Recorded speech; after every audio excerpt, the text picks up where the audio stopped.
silakan dikritisi kalau yang saya sampaikan ini sedikit agak kontroversi ataupun mungkin kurang pas di mata teman-teman Kadin. Saya sekarang ini udah 1 tahun Mas Anin jadi Menteri UMKM. Mungkin kalau 6 bulan yang lalu saya belum berani ngomong kayak begini, tapi sekarang saya agak berani karena memang faktanya seperti itu. Di Indonesia ini, mau sehebat-hebat apapun supporting pemerintah di bidang pertanian kepada para petani kita, kepada para peternak kita, dan juga khususnya kepada UMKM kita, tapi selama market lapangan yang nggak disterilisasi, nggak akan mungkin bisa. Jadi saya mau sampaikan ini isu yang paling krusial sebetulnya, dan sekarang saya sudah harus mulai berani ngomong seperti ini. Saya bicara sekarang dari sisi UMKM. Kebetulan kalau di sisi UMKM, tren yang paling tertinggi itu sektor fashion. Jadi dari baju, celana itu, baju itu, underwear, outerwear segala macam, sepatu, sendal, kacamata, anting-anting, intinya sektor fashion. Semua itu sekarang didominasi produk itu semua, itu mayoritas semua produk dari luar. Hampir nggak ada tuh produk UMKM yang memang dia bisa survive. Karena lapangan itu dibanjiri dengan produk lokal, produk dari luar. Produk dari luar ini sekarang yang lagi mengemuka ada 2 hal. Nah ini saya mau sampaikan ini, mungkin ini bisa menjadi opportunity bagi teman-teman Kadin, bahwa kita sekarang lagi mau dobrak itu semua. Yaitu ada 2 hal, bahwa maraknya baju-baju impor bekas dengan masuknya barang white label. Ini 2 ini. Data tahun 2021, baju impor bekas tahun 2021 yang masuk ke Indonesia 7 ton. 2022 yang masuk ke Indonesia 12 ton. 2023 yang masuk ke Indonesia masih sama 12 ton. 2024 baju-baju impor bekas itu yang masuk ke Indonesia 3.600 ton. Jadi bayangkan itu peningkatannya sangat signifikan dari 12 ton di tahun 2023, 2024 naik 3.600 ton. 2025 per Agustus kemarin 1.800 ton masuk lagi. Itu membanjiri market domestik kita.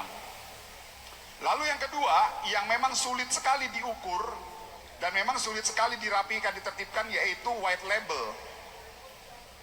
Jadi white label itu baju yang diproduksi dalam jumlah besar masuk ke Indonesia, dikasih cap stempel, nggak tahu itu udah nggak karuan itu. Artinya apa yang saya mau bilang?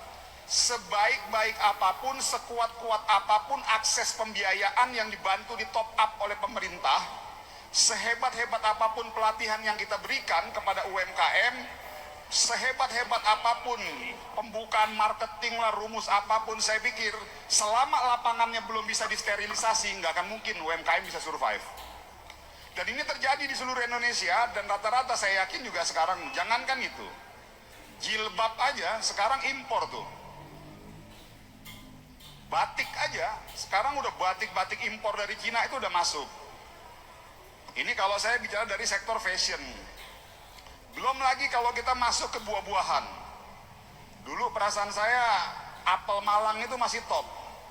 Sekarang dalam benak kepala kita kalau bicara apel Malang itu udah urusannya masalah isu SMS apel Malang tuh. Udah bukan lagi buah-buahan. Dulu di kampung saya Pontianak itu jeruk Pontianak bagus sekali tuh. Sekarang udah nggak ada. Apalagi kita buka sekarang jam tangan itu sekarang impor diproduksinya di Cina, di labelingnya di Indonesia. Nah ini yang menjadi perhatian serius pemerintah sekarang ini. Makanya kalau nanti lihat dalam waktu 1 bulan ini kita tegas tuh, di hulu tuh semua kita tutup semua. Supaya apa? Supaya ada playing fair dalam pertarungan di Indonesia ini. Satu itu. Yang kedua, Saya yakin di sini juga banyak pemain-pemain fashion UMKM yang kecil dan menengah. Barang-barang Cina, produknya masuk Indonesia nggak perlu lewat sertifikasi perizinan segala macam. Seakan-akan kalau barang dari luar itu udah pasti maha benar dengan segala firmannya itu. Tapi kalau barang Indonesia, UMKM lokal kita, dia harus lewatin yang pertama NIB, ngurusin sertifikat halal. Semua yang ada di Indonesia itu disertifikasi halal, PIRT, terus SNI, terus BP POM, dan lain sebagainya. Artinya yang jadi permasalahan sekarang di Indonesia, di mana-mana tuh kalau misalnya tim basketnya Mas Anin itu, ayo Mas ya, tim olahraganya Mas Anin atau siapa, kalau main di tuan rumah, pasti biasanya lebih diuntungkan. Tapi berbeda dengan produk komoditi lokal kita, UMKM lokal kita main di Indonesia nggak diuntungkan.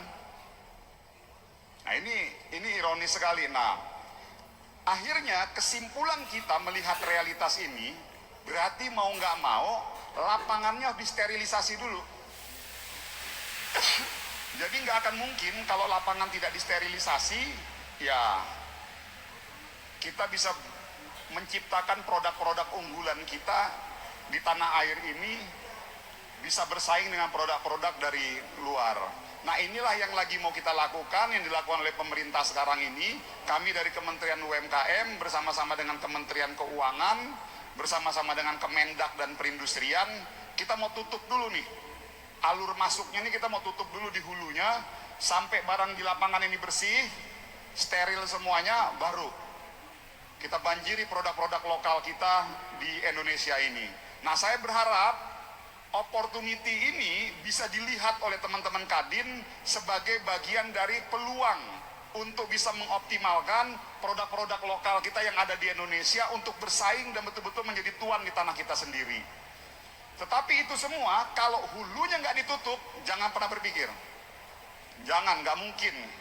Nah ini saya sampaikan informasi ini kepada teman-teman Kadin untuk bisa ikut terlibat dan membuka peluang sektor fashion ke depan akan sangat terbuka sekali opportunity ini.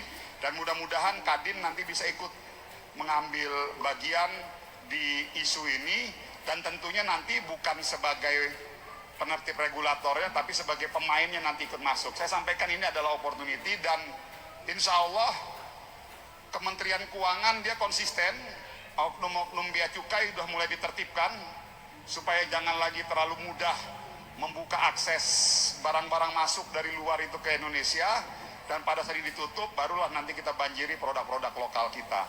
Nah ini kurang lebih narasi besarnya seperti itu. Makanya kalau kita lihat juga di sektor pangan, sekarang beras juga, impor beras sudah mulai ditutup, udah mulai ditahan juga impor beras. Nah ini juga semuanya sudah mulai kita tahan, baru nanti ditata ulang, mana yang dikasih pengecualian, mana yang ini. Nah pada akhirnya memang market lapangan domestik ini harus dibersihkan. Nah ini yang mungkin kalau tanya ke saya, bagaimana caranya UMKM ini mau tumbuh besar dan dia bisa secara natural tumbuh di negara kita tanpa ada artificial keberpihakan untuk menutup atau membatasi barang-barang masuk dari luar. Saya mau sampaikan, jangan pernah berpikir UMKM kita bisa tumbuh berkembang secara pesat, berkembang tapi tidak akan signifikan dan tidak akan akseleratif. Saya pikir itu dulu yang mau saya sampaikan dalam kesempatan ini. Saya membuka dialog ini, silakan kita elaborasi aja apa saja yang memang menjadi concern teman-teman Kadin, baik itu dari sisi pembiayaan, dari sisi market, pasar, dari sisi peningkatan kompetensi, dan lain sebagainya. Saya pikir itu dulu, Pak Moderator. Nanti kita buka aja langsung forum dialognya, silakan. Baik.